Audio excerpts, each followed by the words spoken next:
Righty, guys. So Spencer G here, Slaughterhouse Sports. Happy Thanksgiving and everything, guys. Hope everybody's enjoying it with their families. We're going to talk about Oklahoma. Very interesting post that is open at Oklahoma. We have two names that are pretty prominent now for this job, and we're going to talk about it. So Oklahoma has an offensive coordinator position open. Seth Litrell as an offensive coordinator, who was the North Texas coach for a very long time. It did not work at Oklahoma. Jeff Lebby was pretty successful with Dylan Gabriel in the old Big 12. And then this year, they've tried to get Jackson Arnold kind of up to speed. I think that Arnold, again, he was a 5-star prospect. I ranked him more like as a 4-star, somebody who I think could be like a Bryce Petty that is mobile.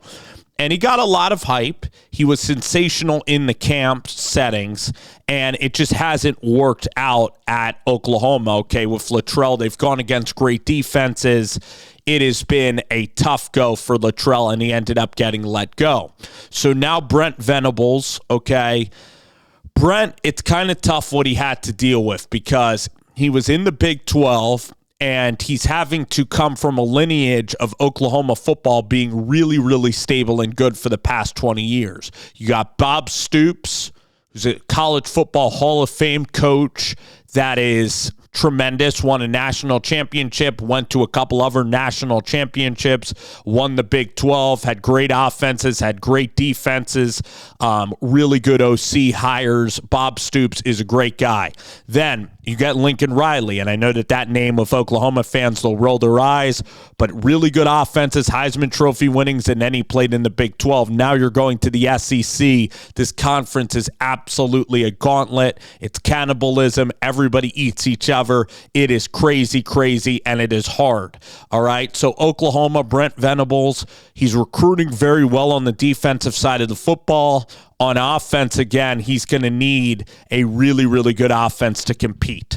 So, with that being said, we're going to look at Cade Bell. He is the son of Kermit Bell. He is from Jacksonville, Florida. Kermit Bell, his dad, okay, has been coaching football for 20 years, and he played quarterback, including like in arena football. Kermit Bell is in his 60s, and Kermit Bell was at Valdosta State. He was at Jacksonville University, and now he's at Western Carolina. So somebody that's been a fixture in college football has been his dad, but he himself, Cade, has succeeded everywhere he's been.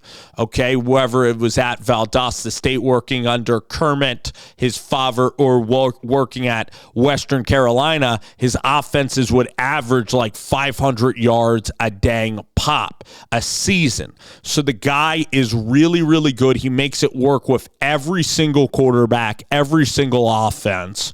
All right. And I got to give Cade Bell a ton of credit. I'm going to talk about Cade a little bit more. We're going to talk about one of the other prominent candidates, and that is Ben Arbuckle. Ben, somebody again who is somebody that I noticed really working with Zach Kittley. Zach Kittley's the offensive coordinator at Texas Tech. You will not miss him on the sidelines. He's about 6'6". His dad, Zach Kittley's dad, is a track coach for Texas Tech track team. Zach Kittley is a great guy. He grew up under the Mike Leach tree. Kittley is really, really smart. They're trying to get a good quarterback. I mean, Baron Morton's a really good quarterback, but I think that Texas Tech's offense is even going to start to hum even more. Okay, these guys worked with Patriots quarterback, and you will know him, Bailey Zappi. So Arbuckle is Kittley's right-hand man. Arbuckle worked with Zach Kittley, okay, with Bailey Zappi, not only at Houston Baptist, but also at Western Kentucky. And there, Bailey Zappi set all the records for college football in terms of yardages and touchdowns. You guys remember that year with Zappi, I'm sure. All right. Then Ben Arbuckle went out to Washington State. Who did he recruit? He recruited Cam Ward. And let me try to do this with my microphone. It's tough, But you guys know the Cam Ward celebration. He sticks his right arm out, flickers the right arm, put your left arm in front of your nose. Cam Ward, all the swag. Cam Ward is a stud. Okay, he helped recruit Cam Ward. He was working, or no, I think that he was with Cam Ward at Washington State and with Jake Dickert, and now he's doing a really good job, and their quarterback there is really, really good, John Mateer, who's an underrated 6'1 quarterback that could probably play at the Power 4 level and be very successful doing so. So those are the two big names that are out there for this position. I'm going to tell you now my opinion on who Oklahoma should go hire. I believe that in this scenario, Cade Bell has an edge. Because Cade Bell this year is at Pittsburgh, Pat Narduzzi, usually not great offense. He's made it work with Eli Holstein.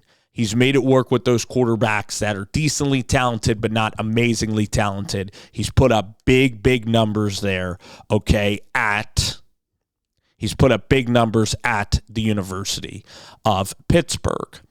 Ben Arbuckle, the reason why I don't think it's a good fit is because you already got Jeff Lebby, who was all right but left, and then Seth Litrell is part of the Mike Leach, part of the Graham Harrell, part of that Ariel Ray tree, and so is Ben Arbuckle. Now, they all put their own spins on it, okay? I know Ben Arbuckle, he has advantages because he knows the region well, being from Canadian Texas, a very small town in North Texas. I know that he knows the region well. I know that he is from this area of the country, but I think that Oklahoma needs to focus on a coordinator that can run the ball. So with that being said, guys, ironically, the best coach to end up hiring at the University of Oklahoma is somebody that's going to run the football. So I actually think both of these names are not even that applicable to Brent Venables. I think that you need to play complementary, really physical football. I think that you should be a pro-style outfit. I'm talking somebody like a Todd Monken. I'm talking somebody, not Army, but somebody that's going to really run the football and go a little bit play action. I'm talking pro-style stuff. I'm talking somebody from the Shanahan tree. I think that you be creative. I think that you look at the NFL landscape, and I think that you look at the Shanahan, you look at the NFL. I think you look at Frank Smith, who is the assistant offensive coordinator to Mike McDaniel. I think you need very good run scheme. I think that you get an NFL guy, because a lot of times NFL guys are brilliant schematically. And I think that you focus on running the football. I think you get a mobile quarterback, you focus on running it, because you have to spotlight your defense. And by being an air raid offense with this defense, it is not playing complementary. You play to your strength, which is having elite defense, and you play hard-nosed football. You build on the lines of scrimmages, and that's how Brent Venables should build out this program. So Cade Bell, he wants to throw it. They want to score 50 a game. They want to light up the scoreboard, which is fun. But again, the way that you're kind of built is you're kind of a defensive-led team. Okay, you should become a physical, nasty, like a Minnesota-like team that is great on the lines of scrimmages, that has a mobile, accurate quarterback, and who has great running backs, okay, where you can gash people physically, because that's how you're going to win games late in the year. And by playing a finesse-style offense, it is not working. So Arbuckle and also Cade Bell, I think that they're really good for Big 12. I think that they're good for ACC. In the SEC, I know that we have Josh Heupel there. Again, though, I think that for an offensive coordinator, you would kind of want to be a head coach, kind of pick your entire, offensive staff. I mean, for Brent Venables, first of all, he's kind of on the hot seat already. I would not be interested in this job because I'm not sure, is he going to give you full totality over the offense? It's a very stressful job. You're heading into a situation with a coach on the hot seat, with a fan base that is turning, that is antsy, that is a fishbowl in Norman, that is coming from Bob Stoops' offense Josh Heupel offense, Mike Leach offense that is coming from Lincoln Riley, that is coming from Big 12, where you can put up a lot of points, and now you have a defensive-led head coach that is now trying to build a pass-first Big 12 offense.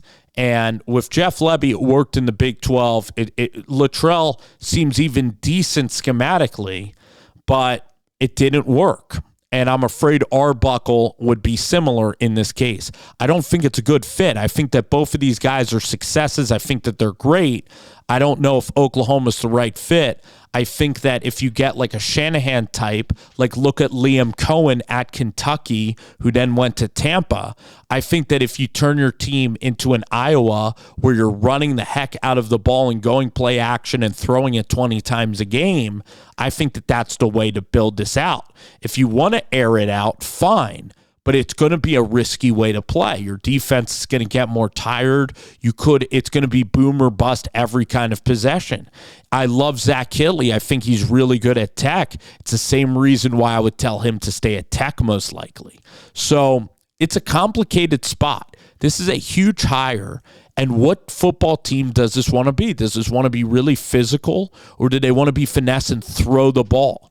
Because some places, like if you're talking about even at North Carolina, you can turn into a team that throws the ball a lot. Now, Josh Heupel, okay, I'm going to get this in the comments. Josh Heupel's air raid and they run it. Sure.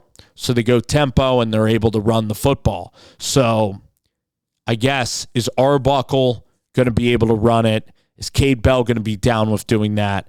In these two scenarios, I would lean Cade Bell, and I think that Cade Bell is a decent hire. But again, I would cast a wide net on this if I were Oklahoma. All righty, guys, we'll see where this goes. Very interesting, Oklahoma.